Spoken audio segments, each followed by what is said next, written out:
देखिए आज का हमारा नया लेसन स्टार्ट करते हैं अबाउट द लीनियर इक्वेशंस, जिसके अंदर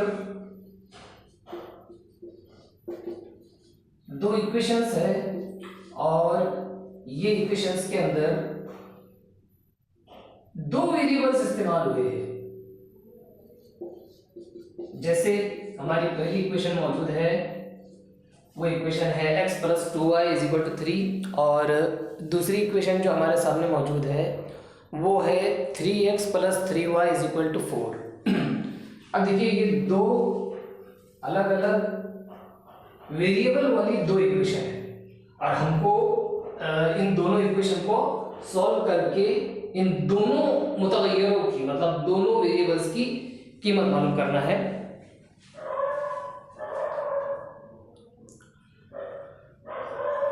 अब देखिए इसके लिए हमारे पास दो मेथड्स मौजूद है, इसको सॉल्व करने की दो तरीके मौजूद है। एक है एलिमिनेशन मेथड का।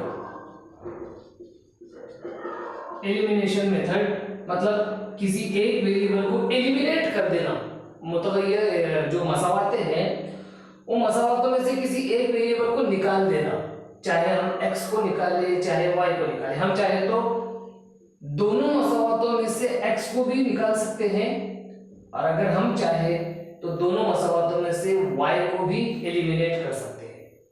तो पहला मेथड जो हमको देखना है वो है एलिमिनेशन मेथड का। अब देखिए एलिमिनेशन मेथड में क्या होता है कि हमको एक जो मसावात है उस मसावात के अंदर उसको मल्टीप्लाई करके या फिर डिवाइड भी कर सकते हैं। हम मल्टीप्लाई करके या डिवाइड करके जो है जो एक मुतगय्यर होता है, वेरिएबल होता है, उस वेरिएबल के कोएफिशिएंट को सेम बनाना पड़ता है और सेम बनाने के बाद फिर हमको एलिमिनेट कर देना पड़ता है उस वेरिएबल को। जैसे सपोज हमारे पास सामने जो दो एग्जाम्पल मौजूद है, जो मसावातें मौजूद है, उनमें पहली मसावात में x का जो कोएफिशिएंट है वो 1 है, कुछ नहीं दिया हुआ है मतलब 1 है, तो x का कोएफिशिएंट 1 है और दूसरी मसावात में x का कोएफिशिएंट 3 है और हमको दोनों को सबसे पहले सेम बनाना है। मतलब यहां पर जो है इक्वेशन नंबर 1 के अंदर सपोज हमको इसकी वैल्यू 3x लाना है। जब हमको 3x लाना है इक्वेशन नंबर 1 में, तो हमको इक्वेशन नंबर 1 को मल्टीप्लाई करना पड़ेगा 3 से। देखिए हमारे सामने मौजूद है x + 2y = 3। हम जब मल्टीप्लाई करेंगे इक्वेशन 1 मल्टीप्लाइड बाय 3, पूरी इक्वेशन को मल्टीप्लाई करेंगे, देखिए क्या होता है, हम 3 से x को भी मल्टीप्लाई करेंगे प्लस 3 से दूसरी टर्म को 2y को भी मल्टीप्लाई करेंगे और इधर 3 से जो है वो ऑलरेडी जो 3 है उसको मल्टीप्लाई करेंगे। मतलब हमने इक्वेशन नंबर 1 को उसकी हर टर्म को जो है वो 3 से मल्टीप्लाई किए, x को भी 3 से मल्टीप्लाई किए, 2y को भी 3 से मल्टीप्लाई किए और 3 को भी 3 से मल्टीप्लाई किए। तो आप देखिए हमारे पास सामने क्या आ जाता है, हमारे सामने मौजूद है एक नई इक्वेशन 3x + 6y = 9, जो कि हमारी इक्वेशन नंबर 3 है।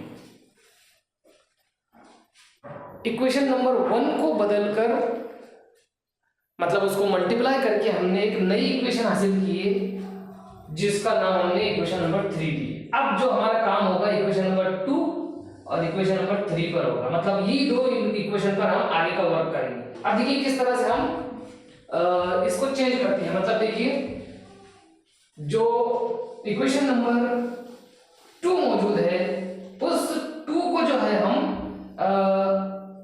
माइनस करेंगे, मतलब इक्वेशन 3 में से इक्वेशन 2 को माइनस करेंगे। इक्वेशन 3 ऑलरेडी हमारे पास मौजूद है 3x + 6y = 9। अब उसमें से माइनस कीजिए 3x + 3y = 4, जो कि इक्वेशन 2 है।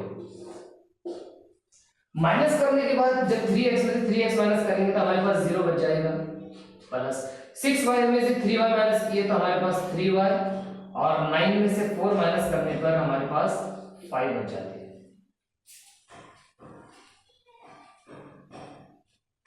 देखिए किस तरह से हमारे पास 3y = 5 आ चुका है।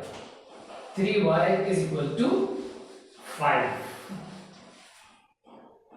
यानी एक जो हमारा वेरिएबल था x, ये x वेरिएबल पूरी तरह से गायब हो चुका है, पूरी तरह से खत्म हो चुका है, और अब हमारे पास सिर्फ एक वेरिएबल मौजूद है y।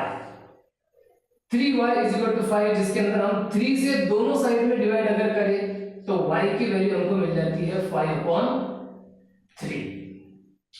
5/3 की वैल्यू जो है किसी एक इक्वेशन में रख दीजिए। सपोज हमको यहां पर रखना है 3x plus 6y is equal to 9।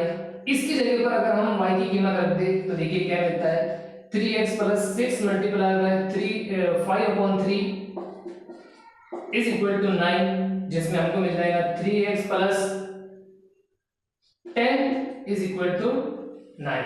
मतलब 3 1 जा 3, 3 2 जा 6। जब हम 3 से डिवाइड करेंगे 6 को तो 2 आ जाएगा, और 2 से जब 5 को मल्टीप्लाई करेंगे तो हमारे पास 10 आएगा।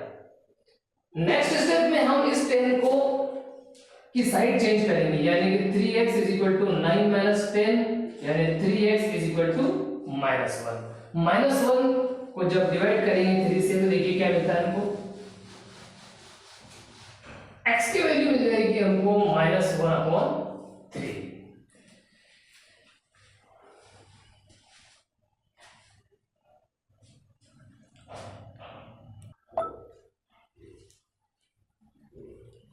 देखिए इस तरीके से हमने एलिमिनेशन के जरिए से एक वेरिएबल को हटाकर जो है वो दो इक्वेशन सॉल्व किए, और उसके अंदर हमको x की वैल्यू भी हासिल हो गई है और y की वैल्यू भी हमको हासिल हुई। जब दोनों वैल्यू हमको मिल गई है तो इसका मतलब ये है कि हमारी इक्वेशन सॉल्व हो चुकी है। ये हमारा पहला मेथड था दोनों इक्वेशन को सॉल्व करने का, that is the elimination method. और इसके बाद हम देखते हैं सब्स्टिट्यूशन मेथड को।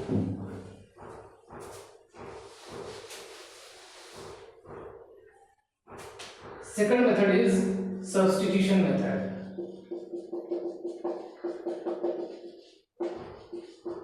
जिसके अंदर हम सब्स्टिट्यूट करेंगे।